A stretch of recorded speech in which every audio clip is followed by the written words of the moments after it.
Olá, eu sou Edson Zogby, especialista em marketing de varejo, e essa é a segunda aula sobre o planejamento do formato, do atendimento e dos serviços do varejo. Dando continuidade ao que nós falamos no anterior, a gente tratou muito fortemente de como deve ser formatada a equipe de varejo segundo as estratégias do varejo, né? Isso vai dar a diretriz de como deve ser o perfil dos colaboradores, do atendimento, a descrição de cargos e salários. Agora nós vamos começar a falar de como devem ser formatados os serviços do varejo.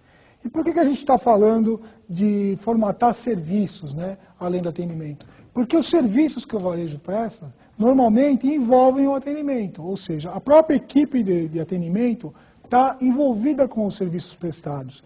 Mesmo que você tenha equipes distintas para o chão de loja, que a gente chama, para um saque, uma pessoa que fique no caixa, uma pessoa que cuide de garantias, essa equipe toda é considerada de atendimento.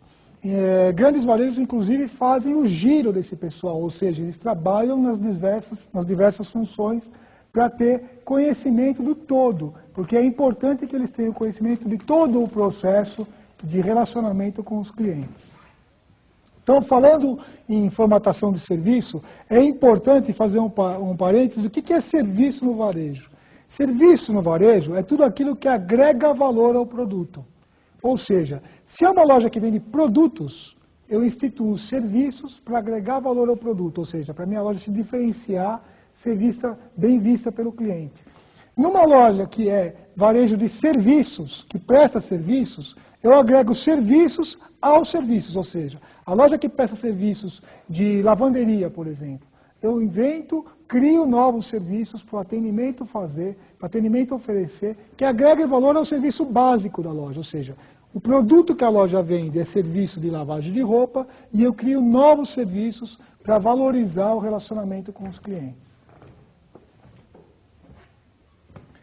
Bom, da mesma forma que para formatar a equipe de atendimento você vai olhar a estratégia escolhida pelo varejo, também para formatar os serviços do varejo você vai olhar a estratégia escolhida.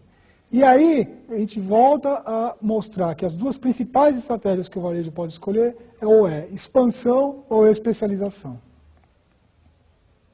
O que acontece é que a ordem é a inversa da formatação do atendimento. No caso dos serviços, quanto mais padronizado, mais serviços você tem que agregar. O que significa isso? Se o varejo optou pela expansão, por criar uma grande rede, vários pontos comerciais, quanto mais padrão você tem de atendimento, mais diferencial você tem que ter no serviço. Ou seja, o consumidor tem que perceber que aquilo é um padrão que é parecido com a concorrência, mas tem alguma diferença, que é gerada pelo serviço prestado. Já no caso do varejo, que optou pela especialização, você não tem tanto essa cobrança de ter serviços. Por quê? Porque o varejo especializado já presta um serviço para o cliente de valor. Ele presta o serviço de ter muito conhecimento do que ele está te vendendo. Isso é uma prestação de serviço. Então, a cobrança do consumidor de que tenha valor agregado nos serviços é menor. No caso da estratégia de expansão, a formatação dos serviços tem que focar o quê? Para você formatar quais serviços eu vou ter no negócio, o que você deve focar? Que os serviços têm que estar presentes no decorrer do processo. Ou seja, enquanto eu estou numa grande rede, escolhendo os produtos para comprar, por exemplo, uma pessoa que me ofereça um café é uma prestação de serviço que está no decorrer do processo. Eu estou escolhendo os produtos. Então, durante o processo de compra, você pode ofertar serviços. Isso vai agradar o cliente, vai fazer que ele permaneça mais tempo na loja. Então, é importante. O serviço também tem que ser um diferencial em relação aos padrões do mercado. Como você optou pela expansão, você vai ficar muito parecido com os outros, com as outras grandes redes. Então, o serviço que vai diferenciar. E você tem que buscar surpreender o consumidor além das expectativas dele. Ou seja, eu entro numa grande loja da área de moda, de vestuário, e eu estou olhando os produtos e tal. Bom, tem um serviço ali que é um cafezinho, como eu mencionei. Tem um outro serviço ali que é uma poltrona onde eu posso sentar para descansar, olhar uma revista para continuar a minha pesquisa sobre as roupas, ou enquanto a minha esposa está olhando outras roupas e tal. Esse serviço está durante o processo, agrega valor, procura se diferenciar da concorrência E o mais importante de tudo, deixa o consumidor confortável dentro da loja. Agora, como é que o varejo que busca a expansão, as grandes redes, vão criar esses serviços, né? Vão formatar esses serviços, né? Se eles olharem para os concorrentes, eles vão estar só copiando o serviço da concorrência.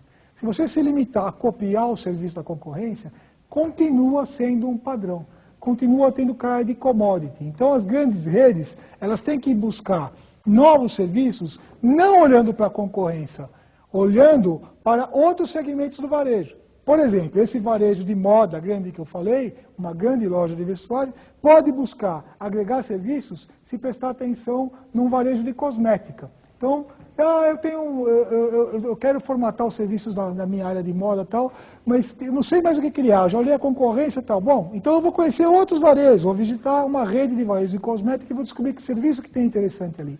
Aí eu agrego um serviço novo e me diferencio da concorrência.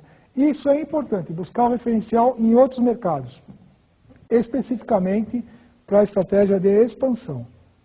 Se a gente estiver falando de especialização, os serviços que você tem que agregar ao negócio, eles têm que focar o final do processo de compra.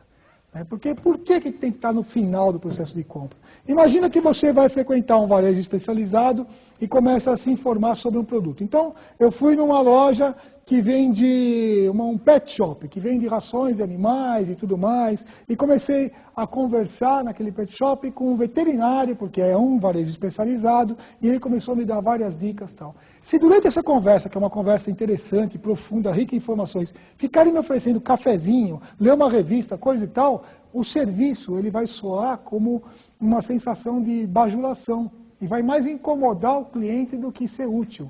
Então, o importante para o varejo especializado é agregar serviço no final do trabalho.